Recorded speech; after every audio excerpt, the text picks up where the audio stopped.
ತನುವು ನಿನ್ನದು ಮನವು ನಿನ್ನದು, ತನುವು ನಿನ್ನದು ಮನವು ನಿನ್ನದು, ಎನ್ನ ಜೀವನ ಧನವು ನಿನ್ನದು. ನಾನು ನಿನ್ನವನೆಂಬ ಹೆಮ್ಮೆಯ ಋಣವು ಮಾತ್ರವೇ ನನ್ನದು. ತನು ನಿನ್ನದು ಮನವು ನಿನ್ನದು.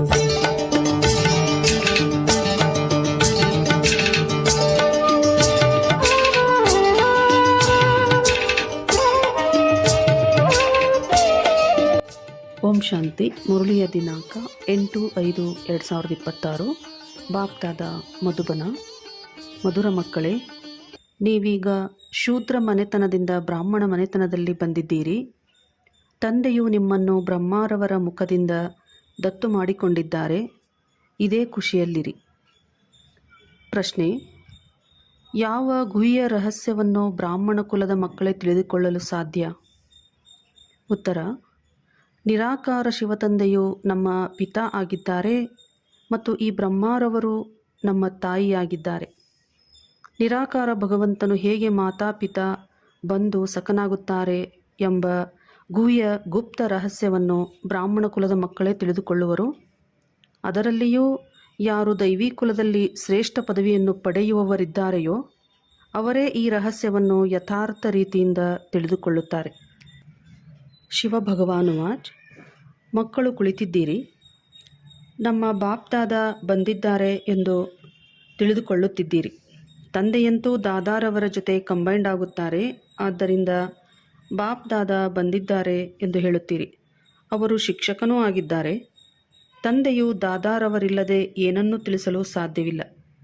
ಬುದ್ಧಿಯನ್ನು ಓಡಿಸಬೇಕು, ಏಕೆಂದರೆ ಇದು ಹೊಸ ಮಾತಲ್ಲವೇ. ಅಜ್ಞಾನ ಕಾಲದಲ್ಲಿ ಒಬ್ಬರ ನೆನಪು ಮಾಡುತ್ತಾರೆ. ನಮ್ಮ ಗುರು ಇಂತಹ ಸ್ಥಳದಲ್ಲಿದ್ದಾರೆ ಎಂದು ಹೇಳುತ್ತಾರೆ. ಅವರ ಶರೀರದ ಹೆಸರನ್ನು ತಿಳಿದುಕೊಂಡಿರುತ್ತಾರೆ. ನಮ್ಮ ತಂದೆ ನಮ್ಮ ತಾಯಿಯು ಇಂತಹ ಸ್ಥಳದಲ್ಲಿದ್ದಾರೆ. ಅವರಿಗೆ ನಾಮರೂಪ ಎಲ್ಲವೂ ಇದೆ. ಮನುಷ್ಯರು ಮತ್ತೆ ಅದನ್ನು ಸಾರದಲ್ಲಿ ಬರೆದಿದ್ದಾರೆ. ಮನುಷ್ಯರು ಏನೆಲ್ಲವನ್ನೂ ಮಾಡಿದ್ದಾರೆಯೋ ಅದರಲ್ಲಿ ಒಂದಲ್ಲ ಒಂದು ತಪ್ಪುಗಳಿವೆ. ತ್ವಮೇವ ಮಾತಾಶ್ಚ ಪಿತಾ ತ್ವಮೇವ, ತ್ವಮೇವ ಬಂಧುಶ್ಚ ಸಖಾ ತ್ವಮೇವ ಎಂದು ಬಲೆ ಗಾಯನವಿದೆ. ಇದನ್ನು ಒಬ್ಬರಿಗಾಗಿಯೇ ಹಾಡಲಾಗುತ್ತದೆ. ಬ್ರಹ್ಮಾರವರಿಗೂ ಈ ರೀತಿ ಹಾಡುವುದಿಲ್ಲ. ಇವರ ನಾಮರೂಪವು ಬುದ್ಧಿಯಲ್ಲಿ ಬರುವುದಿಲ್ಲ. ವಿಷ್ಣುವಿನದಾಗಲಿ ಶಂಕರನದಾಗಲಿ ಬರುವುದಿಲ್ಲ. ನೀವು ಮಾತಾಪಿತಾ, ನಾನು ನಿಮ್ಮ ಬಾಲಕ ಎಂದು ಹಾಡುತ್ತಾರೆ. ಆಗಲೂ ಸಹ ಬುದ್ಧಿಯು ಮೇಲೆ ಹೋಗುತ್ತದೆ. ಕೃಷ್ಣನನ್ನು ಯಾರೂ ಸಹ ನೆನಪು ಮಾಡಲು ಸಾಧ್ಯವಿಲ್ಲ. ನೆನಪು ನಿರಾಕಾರ ತಂದೆಯನ್ನೇ ಮಾಡುತ್ತಾರೆ. ಅವರಿಗೆ ಮಹಿಮೆ ಇದೆ. ಆದ್ದರಿಂದ ತಂದೆಯು ತಿಳಿಸುತ್ತಾರೆ, ಇಲ್ಲಿ ಕುಳಿತುಕೊಳ್ಳುತ್ತೀರೆಂದರೆ ಲೌಕಿಕ ಸಂಬಂಧಗಳಿಂದ ಬುದ್ಧಿಯೋಗವನ್ನು ತೆಗೆದು ಪಾರಲೌಕಿಕ ತಂದೆಯನ್ನು ನೆನಪು ಮಾಡಿ. ಈ ಸಮಯದಲ್ಲಿ ಅವರು ಸಮ್ಮುಖದಲ್ಲಿದ್ದಾರೆ. ಭಕ್ತಿ ಮಾರ್ಗದಲ್ಲಿ ಹಾಡುವಾಗ ಮೇಲೆ ನೋಡುತ್ತಾ ನೀವು ಮಾತಾಪಿತಾ, ಬಂಧು ಬಳಗ, ಹೇ ಭಗವಂತ ಎಂದು ಹೇಳಿ ನೆನಪು ಮಾಡುತ್ತಾರೆ. ಭಗವಂತ ಎಂದು ಹೇಳಿದಾಗ ಶಿವಲಿಂಗವನ್ನು ನೆನಪು ಮಾಡುವುದಿಲ್ಲ. ಕೇವಲ ಗಿಳಿಯ ಥರ ಹಾಡುತ್ತಾರೆ. ಲಕ್ಷ್ಮೀನಾರಾಯಣರಿಗೂ ಈ ರೀತಿ ಹೇಳಲು ಸಾಧ್ಯವಿಲ್ಲ, ಏಕೆಂದರೆ ಇವರಂತೂ ಮಹಾರಾಜ ಮಹಾರಾಣಿಯಾಗಿದ್ದಾರೆ. ಅವರ ಮಕ್ಕಳೇ ಅವರನ್ನು ಮಾತಾಪಿತಾ ಎಂದು ಹೇಳುತ್ತಾರೆ. ಬಂಧು ಬಳಗ ಎಂದು ಹೇಳುವುದಿಲ್ಲ. ಭಕ್ತರು ಹೇ ಪತಿತ ಪಾವನ ಎಂದು ಹಾಡುತ್ತಾರೆ. ಆದರೆ ಇದು ಬುದ್ಧಿಯಲ್ಲಿ ಬರುವುದಿಲ್ಲ. ಶಿವಲಿಂಗವಿರಬೇಕು ಎಂದು. ಹಾಗೆಯೇ ಕೇವಲ ಹೇ ಭಗವಂತ ಎಂದು ಹೇಳಿಬಿಡುತ್ತಾರೆ. ಹೇ ಭಗವಂತ ಎಂದು ಯಾರು ಹೇಳಿದರು? ಯಾರಿಗೆ ಹೇಳಿದರು? ಏನನ್ನೂ ತಿಳಿದುಕೊಂಡಿಲ್ಲ. ಒಂದು ವೇಳೆ ನಾನು ಆತ್ಮನಾಗಿದ್ದೇನೆ, ಅವರನ್ನು ಕರೆಯುತ್ತೇನೆ ಎಂಬ ಜ್ಞಾನವು ಇದ್ದಿದ್ದರೆ ಅವರು ನಿರಾಕಾರ ಪರಮಾತ್ಮನಾಗಿದ್ದಾರೆ, ಅವರ ರೂಪವೇ ಲಿಂಗರೂಪವಾಗಿದೆ ಎಂಬುದನ್ನು ಸಹ ತಿಳಿದುಕೊಳ್ಳುತ್ತಿದ್ದರು. ಯಥಾರ್ಥ ರೀತಿಯಿಂದ ಯಾರೂ ಸಹ ತಂದೆಯನ್ನು ನೆನಪು ಮಾಡುವುದಿಲ್ಲ. ಅವರಿಂದ ಏನು ಪ್ರಾಪ್ತಿಯಾಗುತ್ತದೆ, ಯಾವಾಗ ಆಗುತ್ತದೆ, ಏನನ್ನೂ ತಿಳಿದುಕೊಂಡಿಲ್ಲ. ನಿಮಗೂ ಗೊತ್ತಿರಲಿಲ್ಲ. ಈಗ ನೀವು ತಂದೆಯ ಮಕ್ಕಳಾಗಿದ್ದೀರಿ. ನಿಮಗೆ ಅರ್ಥವಾಗಿದೆ. ಶಿವತಂದೆಯು ಬ್ರಹ್ಮಾರವರ ಮೂಲಕ ನಮ್ಮನ್ನು ತಮ್ಮ ಮಕ್ಕಳನ್ನಾಗಿ ಮಾಡಿಕೊಂಡಿದ್ದಾರೆ. ಈ ಬ್ರಹ್ಮಾರವರು ತಾಯಿಯಾಗಿದ್ದಾರೆ. ಈ ಬ್ರಹ್ಮ ತಾಯಿಯ ಮೂಲಕ ಶಿವತಂದೆಯು ದತ್ತು ಮಾಡಿಕೊಂಡಿದ್ದಾರೆ. ಈ ಸಮಯದಲ್ಲಿ ನೀವು ಚೆನ್ನಾಗಿ ತಿಳಿದುಕೊಂಡಿದ್ದೀರಿ. ನಾವು ಶಿವತಂದೆಯ ಮಕ್ಕಳಾಗಿದ್ದೇವೆ. ಸಾಕಾರದಲ್ಲಿ ಪ್ರಜಾಪಿತ ಬ್ರಹ್ಮಾರವರ ಮಕ್ಕಳಾಗಿದ್ದೇವೆ. ಪ್ರಜಾಪಿತ ಬ್ರಹ್ಮಾರವರ ಮೂಲಕ ಮನುಷ್ಯ ಸೃಷ್ಟಿಯನ್ನು ರಚಿಸುತ್ತಾರೆ. ಯಾವುದೇ ಹೊಸ ಸೃಷ್ಟಿಯನ್ನು ರಚಿಸುತ್ತಾರೆ ಎಂದಲ್ಲ, ಈ ಸಮಯದಲ್ಲಿಯೇ ಬಂದು ಮಡಿಲಿಗೆ ತೆಗೆದುಕೊಳ್ಳುತ್ತಾರೆ, ದತ್ತು ಮಾಡಿಕೊಳ್ಳುತ್ತಾರೆ. ಮಾತಾಪಿತಾ ಎಂದು ಹೇಳುತ್ತಾರೆ ಅಂದ ಮೇಲೆ ಶಿವನು ತಂದೆಯಾದರು ಮತ್ತು ಬ್ರಹ್ಮನು ತಾಯಿಯಾದರು. ಅವರಿಗೇ ಮಾತಾಪಿತಾ ಎಂದು ಹೇಳಲಾಗುತ್ತದೆ. ತಂದೆಯು ಬ್ರಹ್ಮಾರವರ ಮೂಲಕ ಹೇಳುತ್ತಾರೆ, ನೀವು ಆತ್ಮರು ನನ್ನ ಮಕ್ಕಳಾಗಿದ್ದೀರಿ ಎಂದು. ತಂದೆಯು ಕುಳಿತು ಆತ್ಮನ ಪರಿಚಯವನ್ನು ಕೊಡುತ್ತಾರೆ. ಆತ್ಮ ಎಂದರೇನು? ಭ್ರುಕುಟಿಯ ಮಧ್ಯದಲ್ಲಿ ನಕ್ಷತ್ರದಂತೆ ಇರುತ್ತದೆ ಎಂದು ಹೇಳುತ್ತಾರೆ. ಮತ್ತೇನನ್ನೂ ತಿಳಿದುಕೊಂಡಿಲ್ಲ. ಆತ್ಮವೇ 84 ಜನ್ಮಗಳನ್ನು ತೆಗೆದುಕೊಳ್ಳುತ್ತದೆ. ಈ ಶರೀರದ ಮೂಲಕ ಪಾತ್ರವನ್ನು ಅಭಿನಯಿಸುತ್ತದೆ ಎಂಬುದನ್ನು ಹೇಳಲು ಸಾಧ್ಯವಿಲ್ಲ. ಭಿನ್ನ ಭಿನ್ನ ನಾಮ ರೂಪ ದೇಶ ಕಾಲಗಳಿಂದ ಆತ್ಮವು ಒಂದು ಶರೀರವನ್ನು ಬಿಡುತ್ತದೆ ಎಂದರೆ ಇಡೀ ಪರಿವಾರವೇ ಬದಲಾಗುತ್ತದೆ. ಹೇಗೆ ಯಾರಾದರೂ ದತ್ತು ಮಾಡಿಕೊಂಡರೆ ಪರಿವಾರವೇ ಬದಲಾಗುತ್ತದೆ.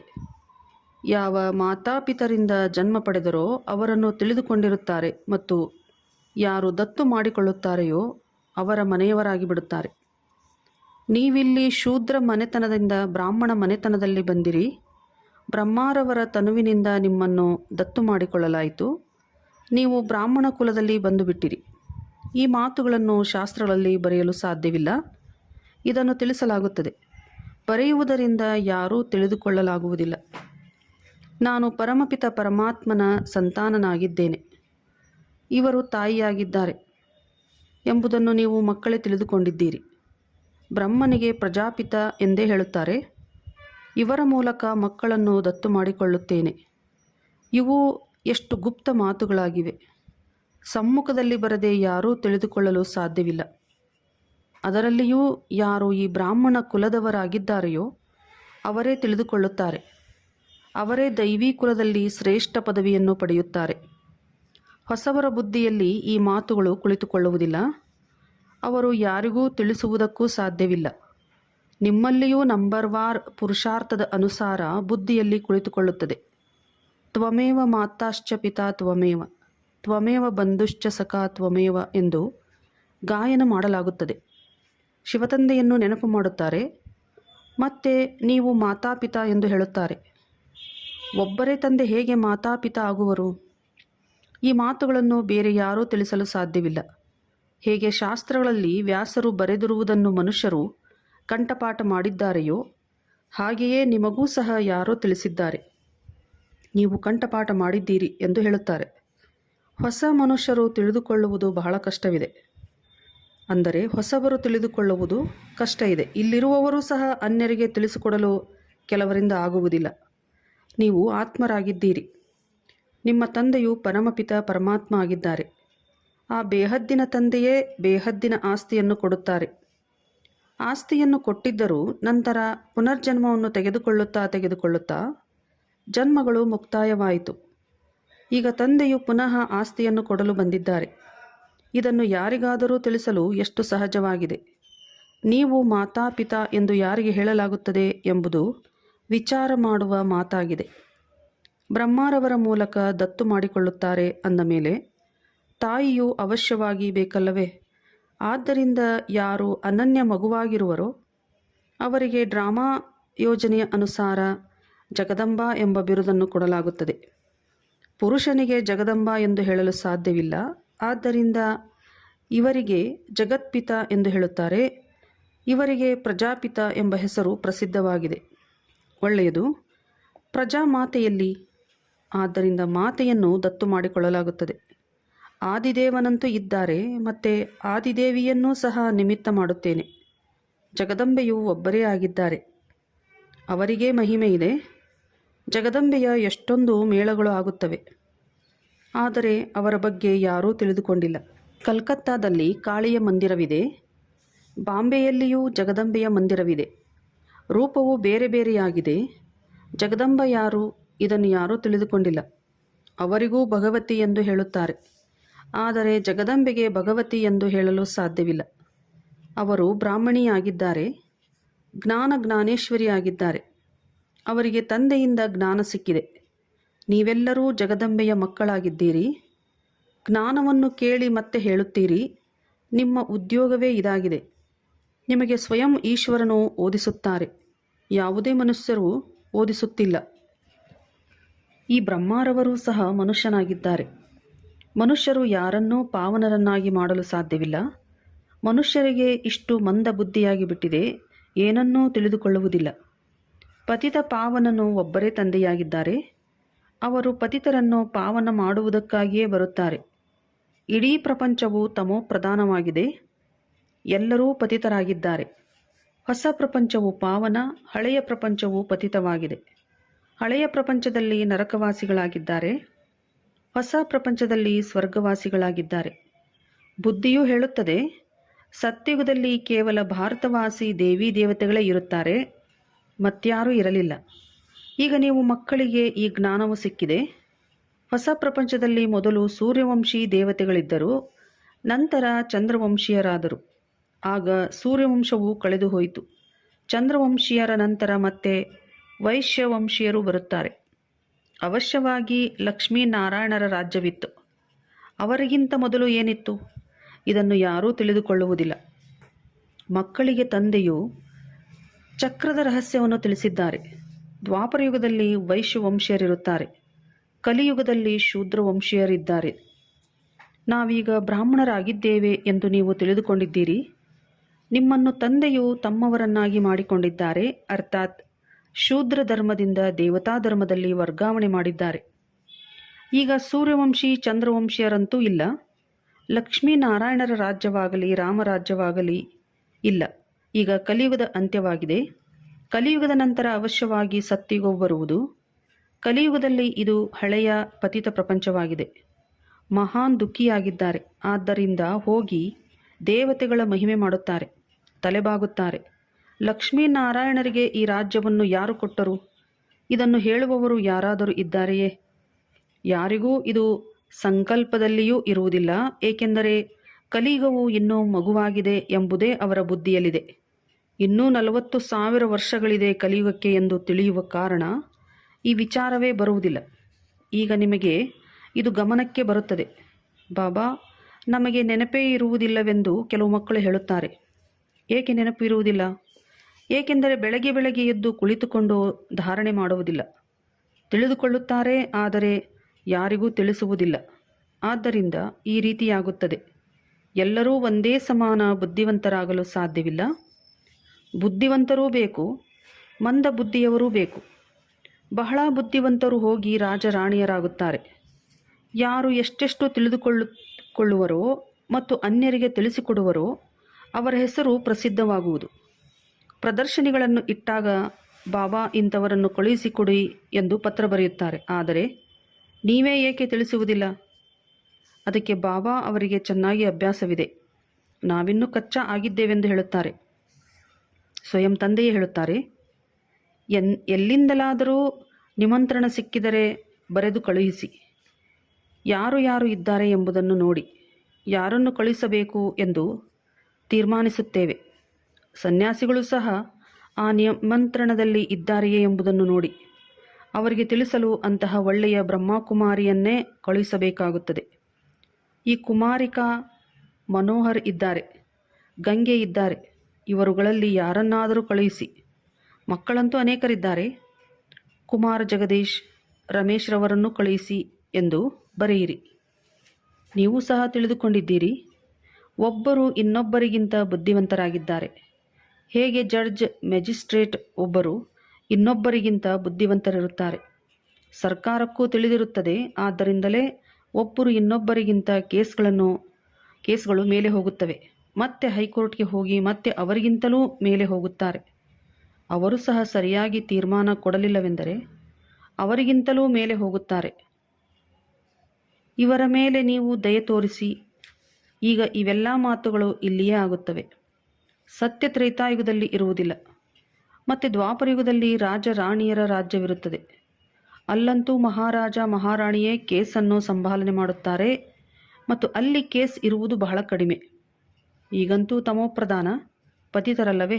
ಆದ್ದರಿಂದ ರಾಜನ ಬಳಿ ಕೇಸ್ ಹೋದರೂ ಸಹ ಸ್ವಲ್ಪ ಶಿಕ್ಷೆ ಕೊಡುತ್ತಾರೆ. ಕಠಿಣ ತಪ್ಪಾದರೆ ಕಠಿಣ ಶಿಕ್ಷೆಯನ್ನು ವಿಧಿಸುತ್ತಾರೆ.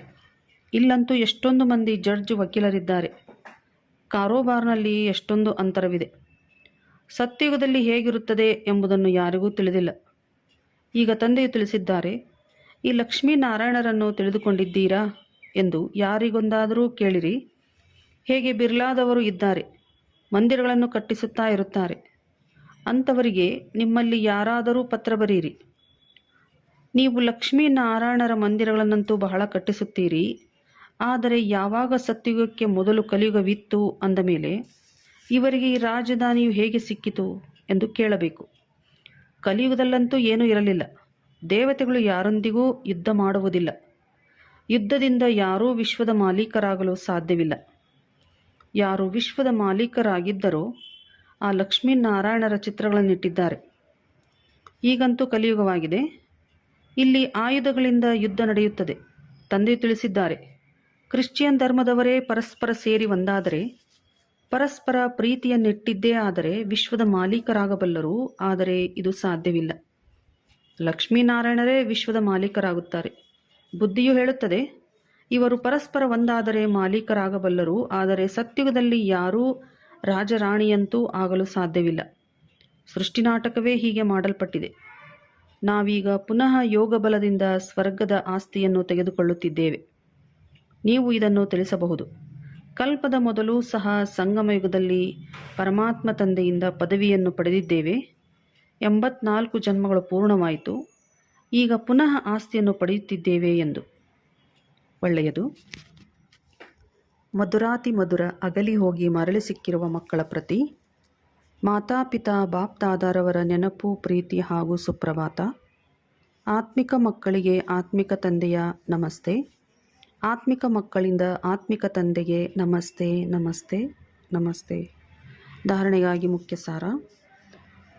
ಸ್ವಯಂನಲ್ಲಿ ಧಾರಣೆ ಮಾಡಿಕೊಳ್ಳಲು ಹಾಗೂ ಅನ್ಯರಿಗೂ ಮಾಡಿಸುವುದಕ್ಕಾಗಿ ಬೆಳಗ್ಗೆ ಬೆಳಗ್ಗೆ ಎದ್ದು ತಂದೆಯ ನೆನಪಿನಲ್ಲಿ ಕುಳಿತುಕೊಳ್ಳಬೇಕಾಗಿದೆ. ಏನನ್ನು ತಿಳಿದುಕೊಂಡಿದ್ದೀರೋ ಅದನ್ನು ಅನ್ಯರಿಗೂ ತಿಳಿಸುವ ಅಭ್ಯಾಸ ಮಾಡಬೇಕಾಗಿದೆ. ಲೌಕಿಕ ಸಂಬಂಧಗಳಿಂದ ಬುದ್ಧಿಯೋಗವನ್ನು ತೆಗೆದು ಒಬ್ಬ ಪಾರಲೌಕಿಕ ತಂದೆಯನ್ನು ನೆನಪು ಮಾಡಬೇಕಾಗಿದೆ. ತಂದೆಯಿಂದ ಯಾವ ಜ್ಞಾನವು ಸಿಕ್ಕಿದೆಯೋ ಅದನ್ನು ಕೇಳಿ ಎಲ್ಲರಿಗೂ ತಿಳಿಸಬೇಕಾಗಿದೆ. ಇದೇ ನಿಮ್ಮ ಕರ್ತವ್ಯ, ಕೆಲಸ ಆಗಿದೆ. ವರದಾನ: ಸಮಾವೇಶ ಮಾಡಿಕೊಳ್ಳುವ ಶಕ್ತಿಯ ಮೂಲಕ ಏಕಮತದ ವಾತಾವರಣವನ್ನು ನಿರ್ಮಾಣ ಮಾಡುವಂತಹ ಉದಾಹರಣಾ ಸ್ವರೂಪ ಆಗಿರಿ. ಯಾರು ಒಂದೇ ರೀತಿ ಮಣಿಯಾಗಿದ್ದಾರೆ, ಒಬ್ಬರದೇ ಲಗನಿನಲ್ಲಿ ಹಾಗೂ ಏಕರಸ ಸ್ಥಿತಿಯಲ್ಲಿ ಸ್ಥಿತರಾಗಿ ಒಬ್ಬರ ಮತದಂತೆ ನಡೆಯುವವರಾಗಿ ಇದ್ದಾರೆ, ಪರಸ್ಪರರಲ್ಲಿ ಸಂಕಲ್ಪಗಳಲ್ಲಿಯೂ ಏಕಮತವಿದೆಯೋ ಅವರೇ ಮಾಲೆಯಲ್ಲಿ ಪೋಣಿಸಲ್ಪಡುತ್ತಾರೆ. ಆದರೆ ಏಕಮತದ ವಾತಾವರಣವು ಹಾಗಾಗುತ್ತದೆ ಯಾವಾಗ ಸಮಾವೇಶ ಮಾಡಿಕೊಳ್ಳುವ ಶಕ್ತಿ ಇರುತ್ತದೆ. ಆಗ ಒಂದು ವೇಳೆ ಯಾವುದೇ ಮಾತಿನಲ್ಲಿ ಭಿನ್ನತೆಯುಂಟಾಗುತ್ತದೆ ಎಂದರೆ ಆ ಭಿನ್ನತೆಯನ್ನು ಸಮಾವೇಶ ಮಾಡಿಕೊಂಡಾಗ ಪರಸ್ಪರರಲ್ಲಿ ಏಕತೆಯಿಂದ ಸಮೀಪಕ್ಕೆ ಬರುವಿರಿ ಹಾಗೂ ಎಲ್ಲರ ಮುಂದೆ ಉದಾಹರಣಾ ಸ್ವರೂಪರಾಗುವಿರಿ. ಸ್ಲೋಗನ್: ಪ್ರತಿ ಸಂಕಲ್ಪ, ವಾಣಿ ಹಾಗೂ ಕರ್ಮದಲ್ಲಿ ಆತ್ಮೀಯತೆಯ ಧಾರಣೆ ಮಾಡುತ್ತೀರೆಂದರೆ ಸೇವೆಯಲ್ಲಿ ಶೋಭೆಯುಂಟಾಗುವುದು. ಅವ್ಯಕ್ತ ಸೂಚನೆ: ಸದಾ ಅಚಲ ಅಡಲ ಏಕರಸ ಸ್ಥಿತಿಯ ಅನುಭವ ಮಾಡಿ. ಯಾವುದೇ ಭಯಾನಕ ದೃಶ್ಯವನ್ನು ನೋಡುತ್ತಾ ಹೊಸದೇನೂ ಅಲ್ಲ, ಯಾರಿಗೆ ಈ ಹೊಸದೇನೂ ಅಲ್ಲ ಎನ್ನುವ ಪಾಠ ಪಕ್ಕಾ ಆಗಿದೆ ಅವರು ಭಯಪಡುವುದಿಲ್ಲ. ಏನಾಯಿತು, ಹೇಗೆ ಆಯಿತು, ಈ ಸಮಾಚಾರವನ್ನು ಕೇಳುತ್ತಾ ನೋಡುತ್ತಾ ನಾಟಕದಲ್ಲಿ ಆಗಿರುವ ನಿಗದಿಯನ್ನು ಶಕ್ತಿಶಾಲಿಯಾಗಿ ನೋಡುತ್ತಾ ಹಾಗೂ ಅನ್ಯರಿಗೂ ಶಕ್ತಿಯನ್ನು ಕೊಡುತ್ತಾ ನಡೆಯಿರಿ. ಪ್ರಪಂಚದವರು ಗಾಬರಿಯಾಗುತ್ತಾರೆ ಹಾಗೂ ನೀವು ಏಕರಸ ಸ್ಥಿತಿಯಲ್ಲಿದ್ದು ಆ ಆತ್ಮಗಳಲ್ಲಿ ಶಕ್ತಿಯನ್ನು ತುಂಬುತ್ತೀರಿ. ಯಾರೇ ತಮ್ಮ ಸಂಪರ್ಕದಲ್ಲಿ ಬರಲಿ ಅವರಿಗೆ ಶಕ್ತಿಗಳ ಶಾಂತಿಯ ದಾನ ಕೊಡುತ್ತಾ ಹೋಗಿ.